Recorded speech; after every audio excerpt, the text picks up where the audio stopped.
The Industrial Revolution. Today we will talk about the course and impact of the Industrial Revolution.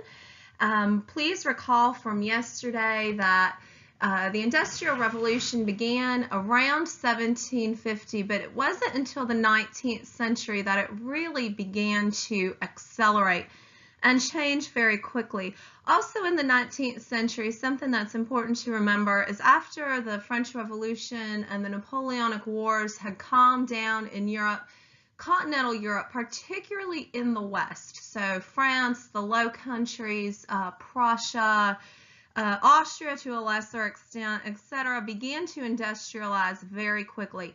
The Italian peninsula, which was still controlled primarily by the Austrians, somewhat by the French and the Spanish, began to industrialize as well, even though that industrialization occurred much more significantly in the northern half of the peninsula as opposed to the southern half of the peninsula.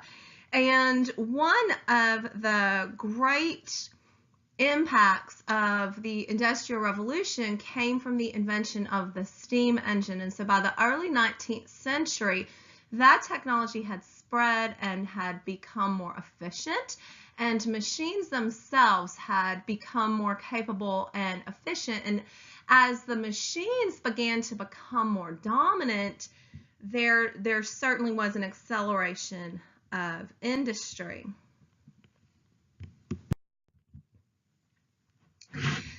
The Industrial Revolution began in the textile industry, and it really was dominant in the textile industry for quite a long time.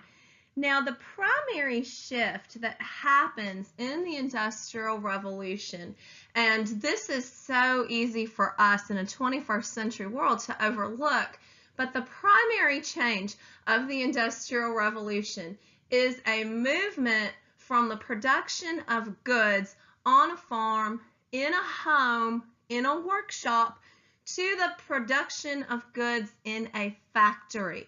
So it's not that people did not produce goods before, but they were produced small scale and they were produced individually. And in the Industrial Revolution, you have the mass production of goods. Machines were on the farm, machines were in the home, tools and machines were in the workshop. As a consequence of industry, there are big steam-powered machines that are centrally located in a factory. So people, the workers, don't do their own work in their home, in their own way, individually. It's mass-produced in a factory. The worker goes to the machine. And so this creation, this advent of the factory system is one of the most important and significant impacts of the early Industrial Revolution, and it produced a very, very difficult transition for workers, particularly in the first and second generations of industrialization, because people had always worked very hard. I don't care who you are, unless you had a ton of servants, and those servants would have to be managed. Like, everybody had to work hard in the 18th and 19th century. And the nature of work, however, changed significantly because workers, whether they be rich or poor or what have you, they had autonomy over their days and over their work processes. So, for example, well, I'm getting ahead of myself. Let me back up a second. And that work through industrialization very abruptly, very immediately became very strictly regulated. It became very strictly regulated by hours. It became very strictly regulated by tasks. And so the worker totally lost control over their work. Okay, so our school day, for example, maybe I'm going to blow y'all's minds here, but our school day, for example, is predicated on an industrial mindset in a lot of ways. We move from one class to the other. The day is very structured. You have this class during A block, and it's from 8 to 8:55. It doesn't start at 7:45. It doesn't end at 9:02. It's from 8 to 8:55. And then you go to your next period class and you come to European history from 9 o'clock to 9:42. And that's when it is. Now, that's a very industrial consequence. Schools were really, when we get to mass education in the next unit and talk about, schools were really kind of set up on that heavily regulated model, whereas education prior to the Industrial Revolution was a lot more, I guess, autonomous. The students and teachers worked on whatever they felt like they had to work on. So let's say we went back here at Knoxville Catholic to pre-industrial styles of education, and we did, I got together with the other teachers of very smart sophomores, and we decided that Monday was going to be History Day. And so we spent all day Monday studying European history, and then Tuesday and Wednesday in the morning before lunch you worked with Dr. Kearse on your chemistry, and in the afternoon after lunch you worked with Mrs. Minot on your English. That would be a very much more like pre-industrial model, or you as the student chose where you needed to go and what you needed to work on. You're still doing work, right? You're still doing the work, but it's a lot more under your own direct control. Whereas, and that would be kind of similar to pre-industrial cottage industry and putting out system, and the Industrial Revolution with the factory system is all of a sudden work became heavily regulated, and everything from the hours to the tasks. Tasks became incredibly repetitive, etc. And this was a difficult transition, and the workforce was unused to it. And because of that, because the owners and the supervisors of industry had to instill this discipline in a workforce through these regulations, discipline in the factories was harsh. This wasn't something that was fun or easy, and this new regulation to life represented a very, very big change for people. The steam engine proved endlessly useful. It powered the machines in the factories, and by 1825 was successfully applied to a railroad, to the creation of a steam engine railroad car that could pull other cars. And the first railroad was run between Liverpool and Manchester, England, two industrial cities, in 1825, I believe, in the 1820s. And it went very slow, and it was incredibly dangerous. In fact, I have read, and I don't know if this is true, but I have read that on this very first maiden voyage of the very first railroad, a woman was killed because she was transfixed standing on the tracks like a deer in the headlight, right? She did not understand that, she didn't want to be a woman against a train. I don't know if that's true, but the train was fascinating and very interesting to people, and it didn't go very fast, but within a decade, trains were going about 50 miles an hour, which was an absolutely frightening speed to people of the 19th century who had never moved that fast. And while we started with just 50 or so miles of railroad track in England, in Great Britain and in the United States by 1900, there were thousands of miles of railroad tracks, with Western Europe rapidly catching up. And so the railroad became absolutely transformational. It was absolutely revolutionary. And if you think about it, to be able to quickly and efficiently and cheaply move people and goods around for the first time ever in the history of the world, it had absolutely profound and radical impacts in being able to move people and goods around, ultimately very cheaply. And the development of the railroad and the growth of industry proved to be very self-sustaining. The textile industry and the development of the steam engine and machines, and eventually of the railroad, spurred strong economic growth in a number of related industries. Coal mining, the production of iron, the more efficient production of timber, and this other great number of industries that saw unprecedented growth because of the development of industrial capacity, first in the textile industry and then in transportation. And so the steam engine in the railroad, in eventually ships, steamships, was absolutely transformational.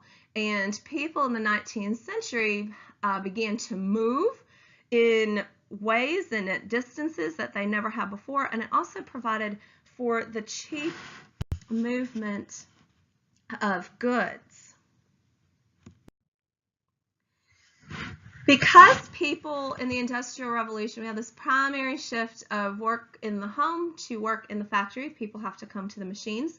Radically changed the way that people lived, and there was this huge movement of people from villages and rural areas into cities, a process called industrialization, a process called urbanization, excuse me, and into what were called mill towns or factory towns. And we will look at the city of Manchester, England specifically, which grew very, very quickly as a consequence specifically of industrialization. It went from being a village to a major urban area in a matter of decades.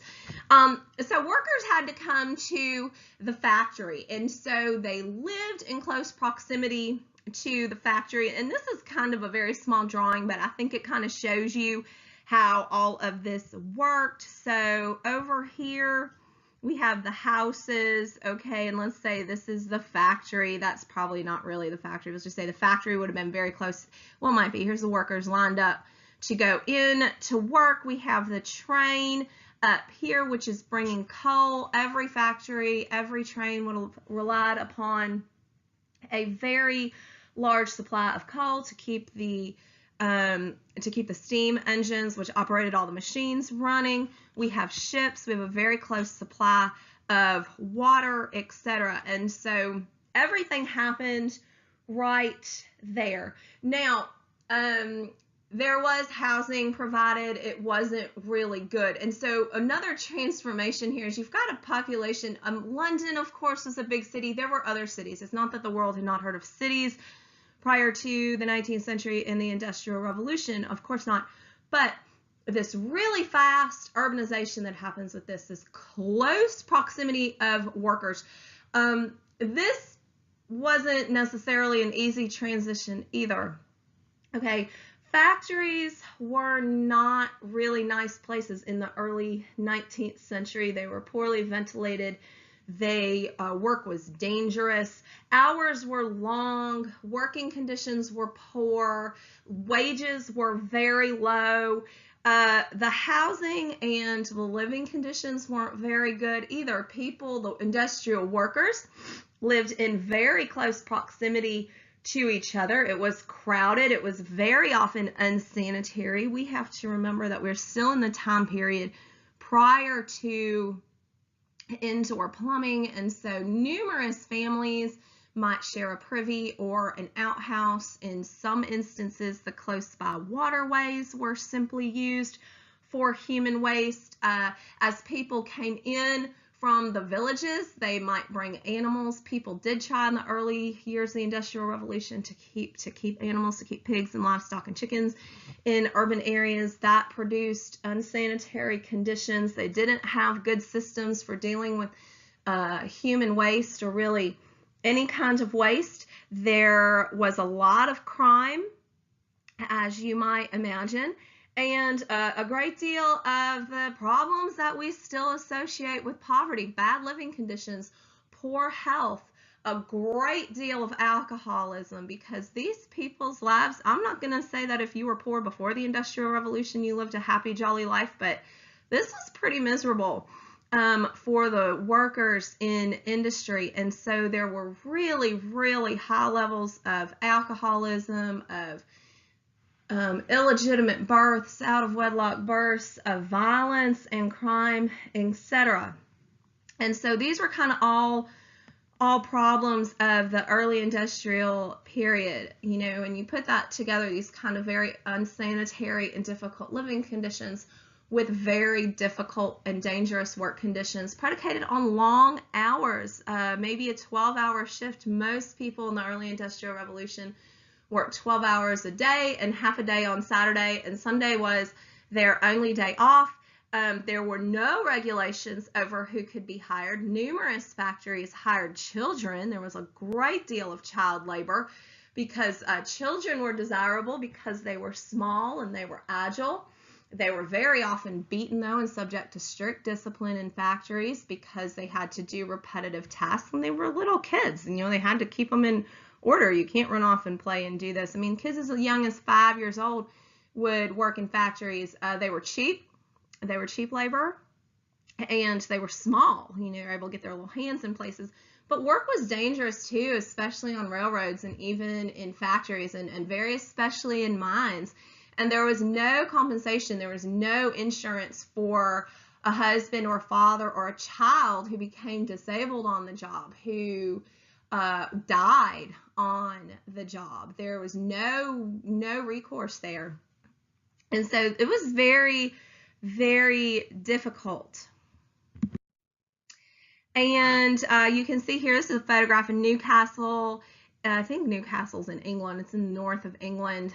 Maybe it's in the south of Scotland. Forgive my bad geography here. I think it's northern England.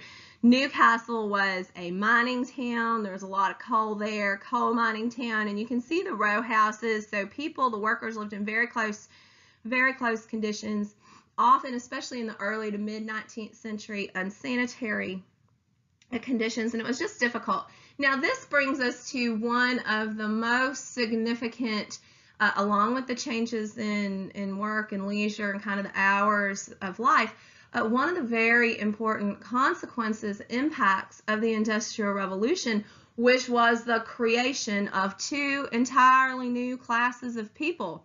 The social hierarchy used to be fairly straightforward because you had landed aristocrats and you had a gentry class and like an artisan trade person class and then your peasants.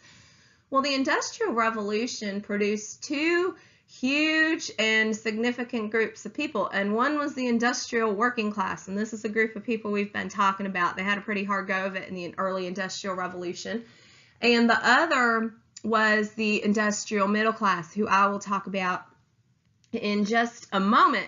And so this industrial working class, the workforce of industry, the workforce of the factories and the mines and the railroads, etc. It was hard. It was a difficult transition, and it certainly wasn't an easy or fun life for early industrial workers. I like this drawing. This appeared, actually, this is a little bit late for the time period we're talking about. I think this particular drawing came from a magazine publication in 1870. But I like this to show you that there was very little to no regulation in the early 19th century, up in the mid 19th century, really, of industry at all. And that had to do, especially in Great Britain, with the very kind of hands-off approach of the government. And it had to do with just, this was new, not understanding what the consequences would be. But if we think our cities are polluted today, I think we really have absolutely no idea. Industrial towns were incredibly polluted, and I think this drawing, they were very, very dirty, and I think this drawing really gives a good indication of that. You can imagine dozens of smokestacks just kind of belching out uncleaned coal, smoke all the time, you know, the water, everything, all the industrial waste, the human waste, it all just went in the water. Yeah, this is not the cleanest of times. So they actually got to it sooner than you might think, but there were a lot of problems that came with early industrialization. These are two pictures that show the perceived effects of alcoholism in the industrial working class. These are called Beer Street and Gin Lane by a British commentator named William Hogarth, and these were actually produced in the 18th century when industry was in its infancy. But these perceptions and problems probably became, I would say, more pronounced as the industrial working class grew. I'm going to talk about the middle class in a minute, but one of the things that happened during the Industrial Revolution, and because of urbanization, because everybody was kind of living in close proximity to each other, is that the problems of poverty became very visible. They were concentrated and they became very visible. And of course, the industrial middle class tended to look upon the industrial working class with a tremendous amount of disgust and this thought that they were the creators of their own problems, if you will. And one of the reasons for that was because of a very real problem with alcoholism amongst the working classes. And their drink of choice in the 18th and 19th century was gin, because gin had a very potent alcohol content and it was very cheap.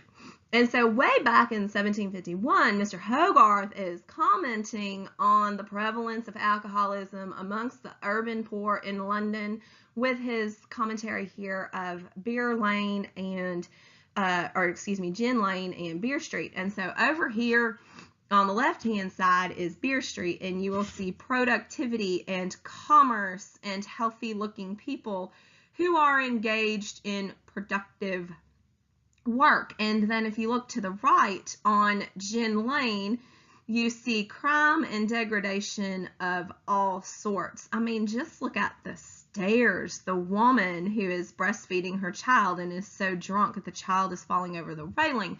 The emaciated man who is drinking himself to death. He's not spending his money on food. Look at all of the evidence of death in Gin Lane. And so I think this does two things. I think it calls to mind how the middle class, the industrial middle class, who would not drink gin, they drank wine and they drank beer, were still productive and cultured and healthy, and they really looked at the lower classes as being degraded. And the problem with the gin and with alcohol abuse was very real, but that was closely tied to how really difficult and miserable life was in the industrial working classes in the late 18th and early 19th centuries. In 1846 to 1848, the country of Ireland was struck with the Great Potato Famine, which you might have learned about. Many Catholics in the United States have Irish ancestry, and many of our ancestors came to the United States as a consequence of the famine. Ireland was not industrialized in the 19th century. Ireland was a place where British landlords owned almost all the land, and Irish tenant farmers farmed it. And it was very rural. It was Catholic. There was a great deal of animosity between the British and the Irish. The British looked at the Irish as being illiterate and superstitious and just really a low class of human life. The Americans regarded them that way too, for that matter, and they started to revive. And so the Irish peasant, like a lot of peasants in Europe, relied upon the potato for their daily sustenance. And this goes back to the Columbian Exchange, because the potatoes were not indigenous to Europe. They came to Europe as part of the Columbian Exchange. And a potato is a good staple food for the poor because it is easily grown. You don't need much land to grow a lot of potatoes, and potatoes are calorie rich and they're nutritious. They have a lot of vitamins in them, and so this is kind of like their daily staple. And so when the potato crops failed in Ireland 2 years in a row due to a fungus, this caused widespread malnutrition and starvation. I have read that the Irish potato famine is the greatest natural disaster in recorded human history, and that's very telling. But across the 2-year time period, more than 1 million people died of starvation. Nobody knows for sure, but the numbers were very, very high. And those who didn't die, millions more fled in what they called coffin ships to travel to Australia and to the United States and to England and to Canada to try to escape. So everybody who had the means to do so got out of there. But the tales from this are absolutely harrowing. And it's really significant too that the British were very slow to respond. They were incredibly slow to respond to this. They didn't care for the Irish. They didn't understand the significance of the problem until it was too late. And when the British response came, I think a good way to talk about it is to say it was too little, too late.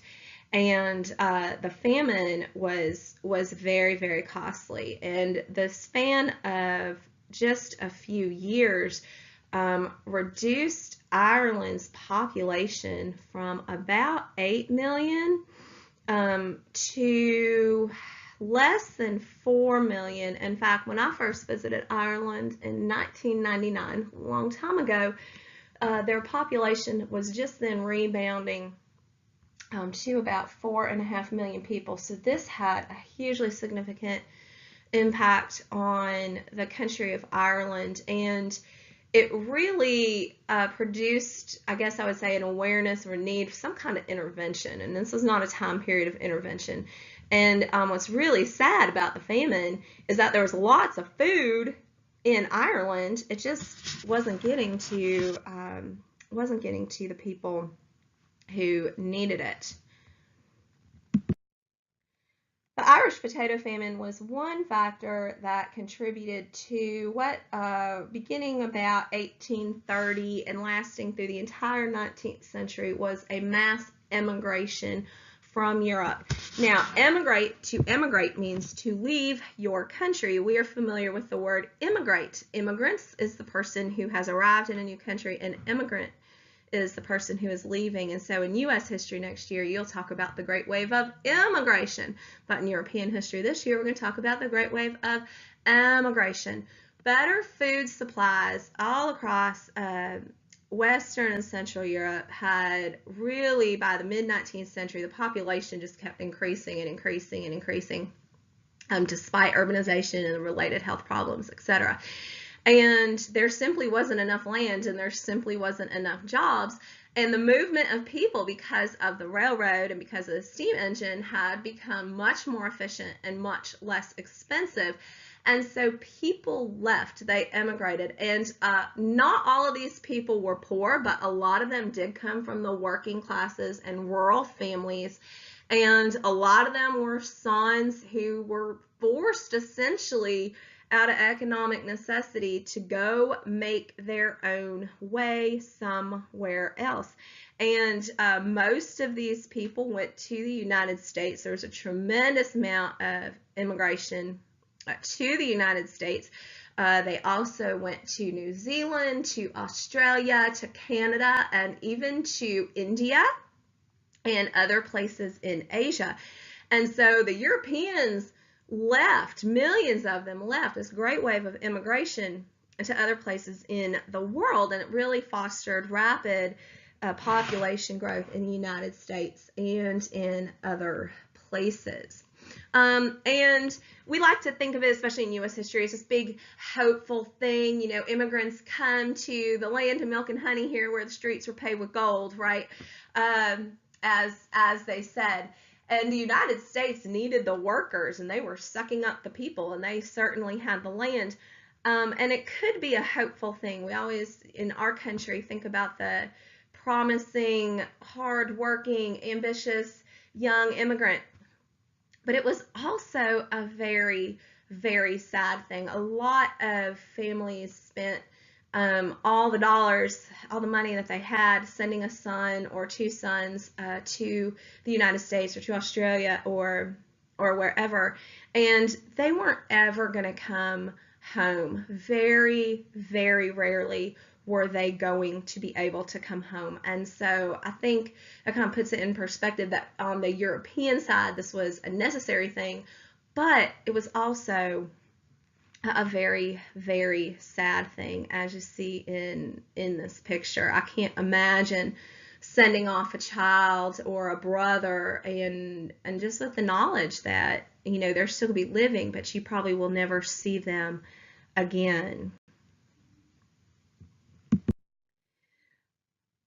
As we noted before, the Industrial Revolution did not just produce an industrial working class, it also produced an industrial middle class. The industrial middle class, generally speaking, were the owners of the factories and the railroads and the mines. They were the operators of these things. The industrial middle class became quite wealthy. They would have been, economically speaking, we call them the industrial middle class, and we call them the middle class because very often were not members of the aristocracy, and some of them were incredibly rich, were incredibly wealthy, but that's not true of all of them. So they're going to kind of span the spectrum of everywhere from not being in the working class, not being kind of members of this impoverished working class, all the way up to the very, very rich.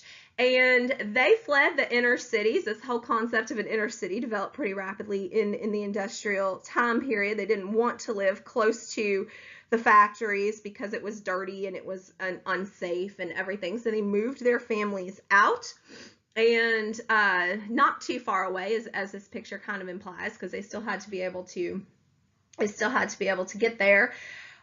These people were successful. They were educated, and as they became wealthy, it's very important to remember that industry not only made the entrepreneurs and the industrial middle class and the owners of industry rich, it also made the nations rich. It also made the countries rich. England became rich, Germany became rich, etc., as a consequence of industrialization.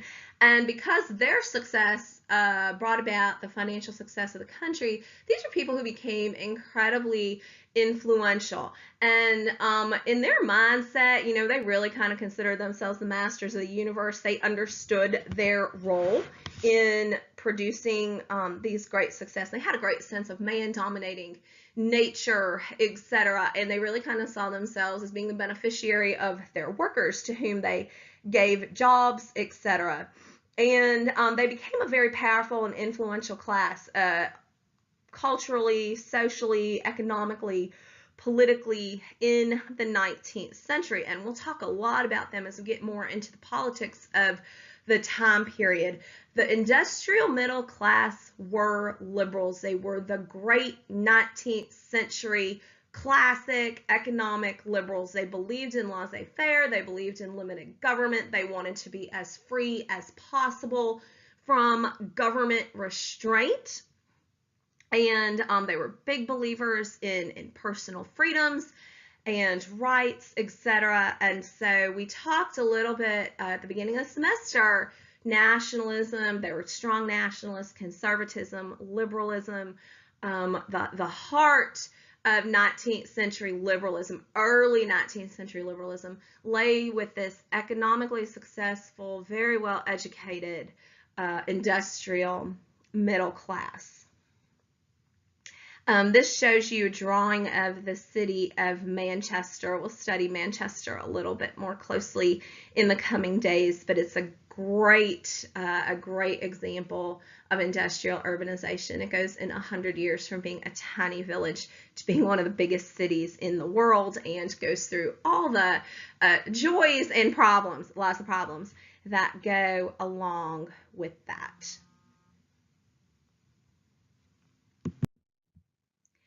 In 1851, under the guidance of Prince Albert, the husband of Queen Victoria, England held its Great Exhibition. And this was a very, very proud moment for England. They were fully industrialized. They were the richest country in the world, the most powerful country in the world. They had a dominant empire, etc. They dominated industry. They had thousands of miles of railroad tracks, etc. And to celebrate their great success, they hosted what I like to think of as kind of the first World's Fair in 1851, the Great Exhibition. And this was a way for England to show off their technical know-how, their skills, their wealth to the world. And this was held in Hyde Park in London in 1851 in a building called the Crystal Palace, which was designed and built specifically for the Great Exhibition. And the Crystal Palace was the engineering marvel of its day. It was entirely constructed of glass and steel. It was enormous. There were hundreds of thousands of exhibitions within the Crystal Palace. And it was built around this enormous tree which grew right in the middle of it, and that was deeply symbolic because it showed, of course, man's domination of nature, a centerpiece of the Crystal Palace.